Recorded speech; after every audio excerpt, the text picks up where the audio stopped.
लीजिए सुनिए प्रेमचंद की लिखी कहानी नमक का दरोगा। वाचन समीर गोस्वामी का है। जब नमक का नया विभाग बना और ईश्वर प्रदत्त वस्तु के व्यवहार करने का निषेध हो गया तो लोग चोरी छिपे इसका व्यापार करने लगे। अनेक प्रकार के छल प्रपंचों का सूत्रपात हुआ। कोई घूस से काम निकालता था, कोई चालाकी से। अधिकारियों के पौ आ रहे थे। पटवारीगिरी का सर्व सम्मानित पद छोड़ छोड़कर लोग इस विभाग की बरकंदाजी करते थे। इसके दरोगा पद के लिए तो वकीलों का भी जी ललचाता था। ये वो समय था जब अंग्रेजी शिक्षा और ईसाई मत को लोग एक ही वस्तु समझते थे। फारसी का प्राबल्य था। प्रेम की कथाएं और श्रृंगार रस के काव्य पढ़कर फारसीदा लोग सर्वोच्च पदों पर नियुक्त हो जाया करते थे।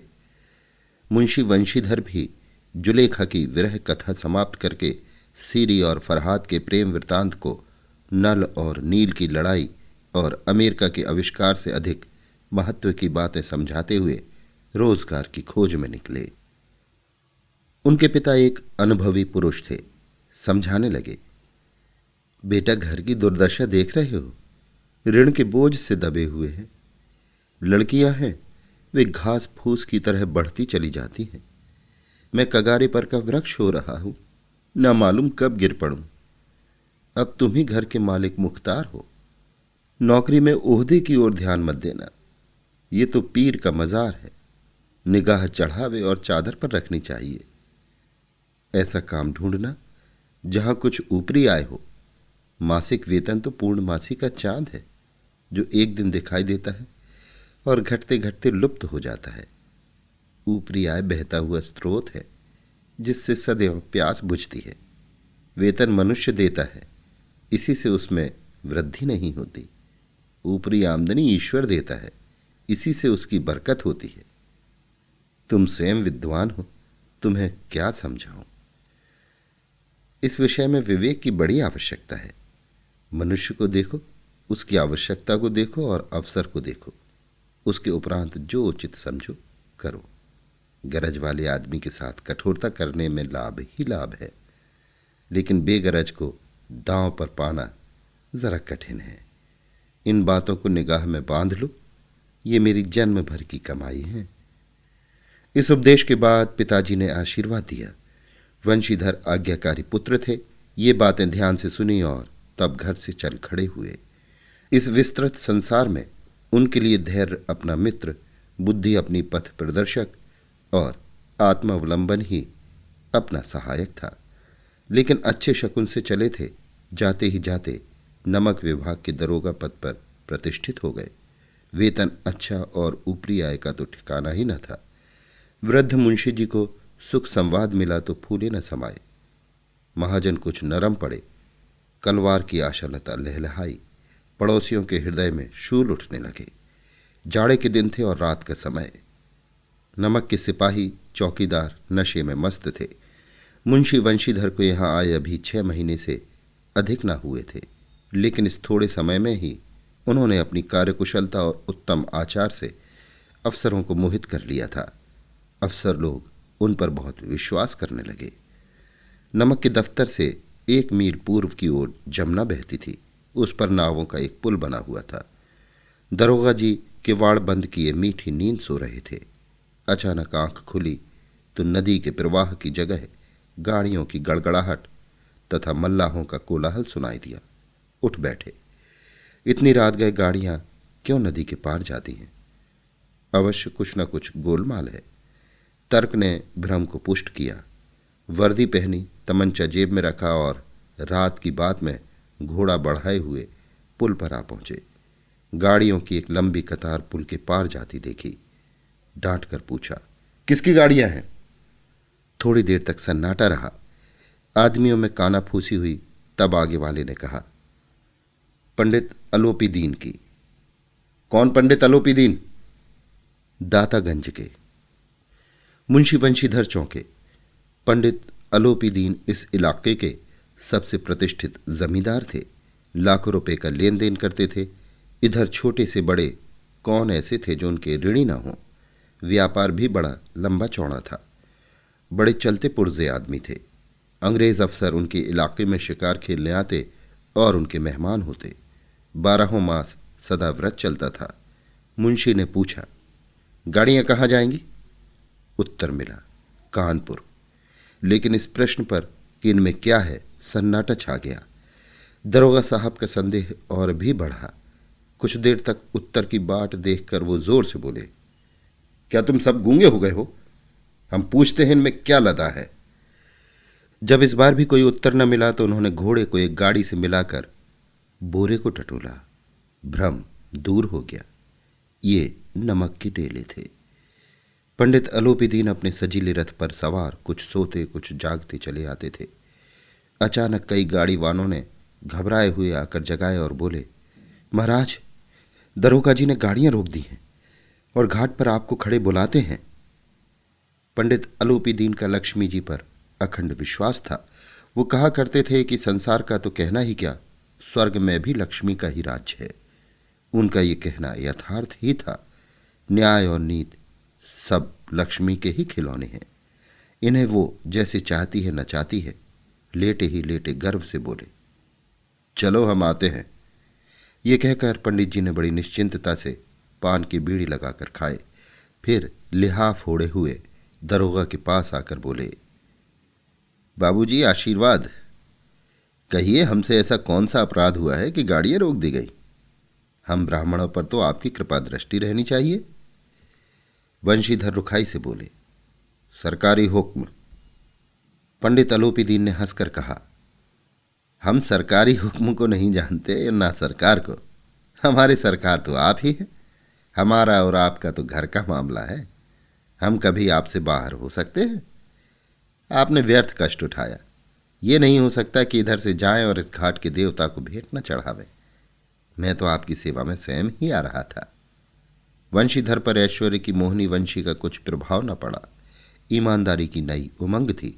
कड़क कर बोले, हम उन नमक हरामों में नहीं हैं जो कौड़ियों पर अपना ईमान बेचते फिरते हैं। आप इस समय हिरासत में हैं। आपको कायदे के अनुसार चालान होगा। बस, मुझे अधिक बातों की फुर्सत नहीं है।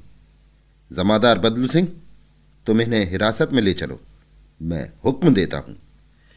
पंडित अलोपीदीन स्तंभित हो गए। गाड़ीवानों में हलचल मच गई। पंडित जी के जीवन में कदाचित ये पहला ही अवसर था कि पंडित जी को ऐसी कठोर बातें सुननी पड़ी। बदलू सिंह आगे बढ़ा, किंतु रौब के मारे ये साहस न हुआ कि उनका हाथ पकड़ सके। पंडित जी ने धर्म को धन का ऐसा निरादर करते कभी न देखा था। विचार किया कि ये अभी उद्दंड लड़का है, माया मोह के जाल में अभी नहीं पड़ा, अलहड़ है, झिझकता है। बहुत दीन भाव से बोले, बाबू साहब ऐसा न कीजिए, हम मिट जाएंगे, इज्जत धूल में मिल जाएगी। हमारा अपमान करने से आपके हाथ क्या आएगा?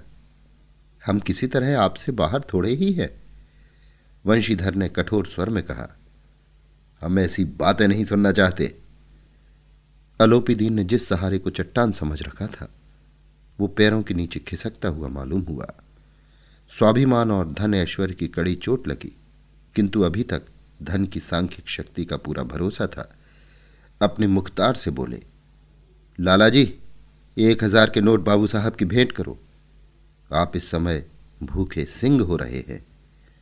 वंशीधर ने गर्म होकर कहा, 1000 नहीं, 1,00,000 भी मुझे सच्चे मार्ग से नहीं हटा सकते। धर्म की इस बुद्धिहीन दृढ़ता और देव दुर्लभ त्याग पर मन बहुत झुंझलाया। अब दोनों शक्तियों में संग्राम होने लगा। धन ने उछल उछल कर आक्रमण करने शुरू किए। 1 से 5, 5 से 10, 10 से 15, 15 से 20,000 तक नौबत पहुंची, किंतु धर्म अलौकिक वीरता के साथ बहुसंख्यक सेना के सम्मुख अकेला पर्वत की भांति अटल अविचलित खड़ा था। अलोपीदीन निराश होकर बोले, अब इससे अधिक मेरा साहस नहीं, आगे आपको अधिकार है। वंशीधर ने अपने जमादार को ललकारा। बदलू सिंह मन में दरोगा जी को गालियां देता हुआ पंडित अलोपीदीन की ओर बढ़ा। पंडित जी घबराकर 2-3 कदम पीछे हट गए। अत्यंत दीनता से बोले, बाबू साहब, ईश्वर के लिए मुझ पर दया कीजिए।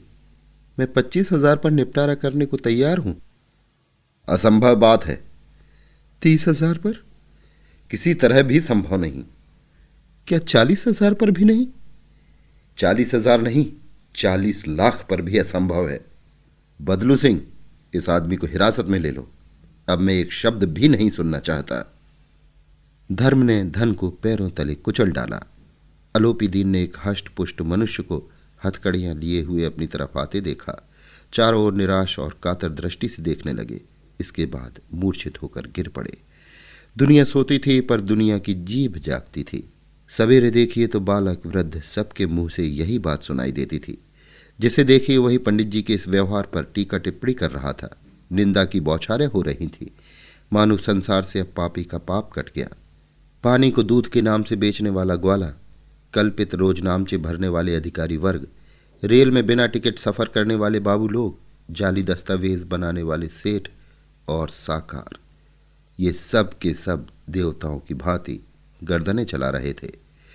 जब दूसरे दिन पंडित अलोपी दीन अभियुक्त होकर कांस्टेबलों के साथ हाथों में हथकड़ियां, हृदय में ग्लानि और शोभ भरे लज्जा से गर्दन झुकाए अदालत की तरफ चले तो सारे शहर में हलचल मच गई। मेलों में कदाचित आंखें इतनी व्यग्र न होती होंगी। भीड़ के मारे छत और दीवारों में कोई भेद न रहा। किंतु अदालत में पहुंचने की देर थी। पंडित अलोपी दीन इस अगाध वन के सिंह थे। अधिकारी वर्ग उनके भक्त, अमले उनके सेवक, वकील मुख्तार उनके आज्ञा पालक और अर्दली चपरासी तथा चौकीदार तो उनके बिना मोल के गुलाम थे। उन्हें देखते ही लोग चारों तरफ से दौड़े। सभी लोग विस्मित हो रहे थे। इसलिए नहीं कि अलोपी दीन ने ये कर्म किया, बल्कि इसलिए कि वो कानून के पंजे में कैसे आए। ऐसा मनुष्य जिसके पास असाध्य साधन करने वाला धन और अनन्य वाचालता हो, वो क्यों कानून के पंजे में आए? प्रत्येक मनुष्य उनसे सहानुभूति प्रकट करता था। बड़ी तत्परता से इस आक्रमण को रोकने के निमित्त वकीलों की एक सेना तैयार की गई। न्याय के मैदान में धर्म और धन में युद्ध ठन गया। वंशीधर चुपचाप खड़े थे। उनके पास सत्य के सिवा न कोई बल था, न स्पष्ट भाषण के अतिरिक्त कोई शस्त्र। गवाह थे किंतु लोभ से डवाडोल। यहाँ तक कि मुंशी जी को न्याय भी अपनी ओर से कुछ खिंचा हुआ दीख पड़ता था। वो न्याय का दरबार था, परंतु उसके कर्मचारियों पर पक्षपात का नशा छाया हुआ था। किंतु पक्षपात और न्याय का क्या मेल? जहाँ पक्षपात हो वहाँ न्याय की कल्पना नहीं की जा सकती। मुकदमा शीघ्र ही समाप्त हो गया। डिप्टी मजिस्ट्रेट ने अपनी तजवीज़ में लिखा, पंडित अलोपी दीन के विरुद्ध दिए गए प्रमाण निर्मूल और भ्रमात्मक है। वो एक बड़े भारी आदमी हैं। ये बात कल्पना के बाहर है कि उन्होंने थोड़े लाभ के लिए ऐसा दुस्साहस किया हो। यद्यपि नमक के दरोगा मुंशी वंशीधर का अधिक दोष नहीं है, लेकिन ये बड़े खेद की बात है कि उसकी उद्दंडता और विचारहीनता के कारण एक भले मानुस को कष्ट झेलना पड़ा। हम प्रसन्न हैं कि वो अपने काम में सजग और सचेत रहता है, किंतु नमक के मुकदमे से बड़ी हुई नमक से हलाली ने उसके विवेक और बुद्धि को भ्रष्ट कर दिया। भविष्य में उसे होशियार रहना चाहिए। वकीलों ने यह फैसला सुना और उछल पड़े। पंडित अलोपी दीन मुस्कुराते हुए बाहर निकले। स्वजन बांधवों ने रुपए की लूट की। उदारता का सागर उमड़ पड़ा। उसकी लहरों ने अदालत की नींव तक हिला दी। जब वंशीधर बाहर निकले तो चारों ओर उनके ऊपर व्यंग बाणों की वर्षा होने लगी। चपरासियों ने झुक झुक कर सलाम किए, किंतु इस समय एक कटु वाक्य, एक एक संकेत उनकी गर्वाग्नि को प्रज्वलित कर रहा था। कदाचित इस मुकदमे में सफल होकर वो इस तरह अकड़ते हुए न चलते। आज उन्हें संसार का एक खेदजनक विचित्र अनुभव हुआ। न्याय और विद्वता, लंबी चौड़ी उपाधियां, बड़ी बड़ी दाढ़ियां, ढीले चौगे, एक भी सच्चे आदर का पात्र नहीं है। वंशीधर ने धन से बैर मोल लिया था, उसका मूल्य चुकाना अनिवार्य था। कठिनता से एक सप्ताह बीता होगा कि मुअत्तली का परवाना आ पहुंचा। कार्यपरायणता का दंड मिला। बेचारे भग्न हृदय, शोक और खेद से व्यथित घर को चले। बूढ़े मुंशी जी तो पहले ही से कुड़बुड़ा रहे थे कि चलते चलते इस लड़के को समझाया था, लेकिन इसने एक न सुनी। सब मनमानी करता है। हम तो कलवार और कसाई के तगादे से हैं। बुढ़ापे में भगत बनकर बैठे और वहाँ बस वही सूखी तनख्वाह। हमने भी तो नौकरी की है और कोई ओहदेदार नहीं थे, लेकिन काम किया, दिल खोल कर किया। और आप ईमानदार बनने चले हैं। घर में चाहे अंधेरा हो, मस्जिद में अवश्य दिया जलाएंगे। खेद ऐसी समझ पर। पढ़ना लिखना सब अकारत गया। इसके थोड़े ही दिनों बाद जब मुंशी वंशीधर इस दुरावस्था में घर पहुंचे और बूढ़े पिताजी ने समाचार सुना तो सिर पीट लिया। बोले, जी चाहता है कि तुम्हारा और अपना सिर फोड़ लूं। बहुत देर तक पछता पछता कर हाथ मलते रहे। क्रोध में कुछ कठोर बातें भी कहीं, और यदि वंशीधर वहां से टल न जाता तो अवश्य ही ये क्रोध विकट रूप धारण करता। वृद्ध माता को भी दुख हुआ। जगन्नाथ और रामेश्वर यात्रा की कामनाएं मिट्टी में मिल गईं। पत्नी ने कई दिनों तक सीधे मुंह बात तक नहीं की। इसी प्रकार एक सप्ताह बीत गया। सांध का समय था। बूढ़े मुंशी जी बैठे बैठे नाम की माला जप रहे थे। इसी समय उनके द्वार पर सजा हुआ रथ आकर रुका। हरे और गुलाबी पर्दे, पछहिए बैलों की जोड़ी, उनकी गर्दन में नीले धागे, सींग पीतल से जड़े हुए, कई नौकर लाठियां कंधों पर रखे साथ थे। मुंशी जी अगवानी को दौड़े तो देखा पंडित अलोपी दीन है। झुककर दंडवत की और लल्लो चप्पो की बातें करने लगे। हमारा भाग्य उदय हुआ जो आपके चरण इस द्वार पर आए।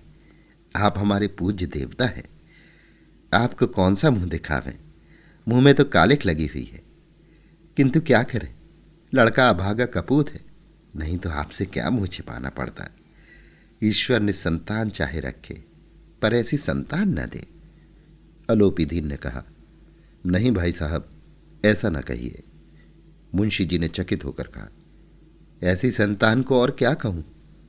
अलोपी दीन ने वात्सल्यपूर्ण स्वर में कहा, कुल तिलक और पुरखों की कीर्ति उज्जवल करने वाले संसार में ऐसे कितने धर्मपरायण मनुष्य हैं जो धर्म पर अपना सब कुछ अर्पण कर सकें।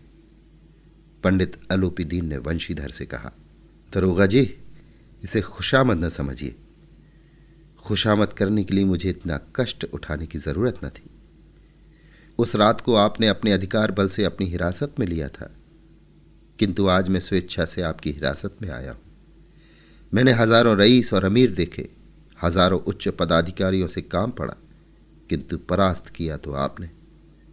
मैंने सबको अपना और अपने धन का गुलाम बनाकर छोड़ दिया। मुझे आज्ञा दीजिए कि आपसे कुछ विनय करूं। बंशीधर ने अलोपी दीन को आते देखा तो उठकर सत्कार किया, किंतु स्वाभिमान सहित। समझ गए कि ये महाशय मुझे लज्जित करने और जलाने आए हैं। क्षमा प्रार्थना की चेष्टा नहीं की, वरन उन्हें अपने पिता किए ठकुर सोहाती की बात असह्य सी प्रतीत हुई। पर पंडित जी की बातें सुनी तो मन की मैल मिट गई। पंडित जी की ओर उड़ती हुई दृष्टि से देखा, सद्भाव झलक रहा था। गर्व ने अब लज्जा के सामने सिर झुका दिया। शर्माते हुए बोले, ये आपकी उदारता है जो ऐसा कहते हैं। मुझसे जो कुछ अविनय हुई है उसे क्षमा कीजिए। मैं धर्म की बेड़ी में जकड़ा हुआ था, नहीं तो वैसे मैं आपका दास हूं। जो आज्ञा होगी वो मेरे सिर माथे पर। अलोपी दीन ने विनीत भाव से कहा, नदी तट पर आपने मेरी प्रार्थना स्वीकार नहीं की थी, किंतु आज स्वीकार करनी पड़ेगी। वंशीधर बोले, मैं किस योग्य हूं, किंतु जो कुछ सेवा मुझसे हो सकती है उसमें त्रुटि ना होगी। अलोपी दीन ने एक स्टाम्प लगा हुआ पत्र निकाला और उसे वंशीधर के सामने रखकर बोले, इस पद को स्वीकार कीजिए और अपने हस्ताक्षर कर दीजिए। मैं ब्राह्मण हूं, जब तक ये सवाल पूरा न कीजिएगा द्वार से न हटूंगा। मुंशी वंशीधर ने उस कागज को पढ़ा तो कृतज्ञता से आंखों में आंसू भर आए। पंडित अलोपी दीन ने उनको अपनी सारी जायदाद का स्थायी मैनेजर नियत किया था।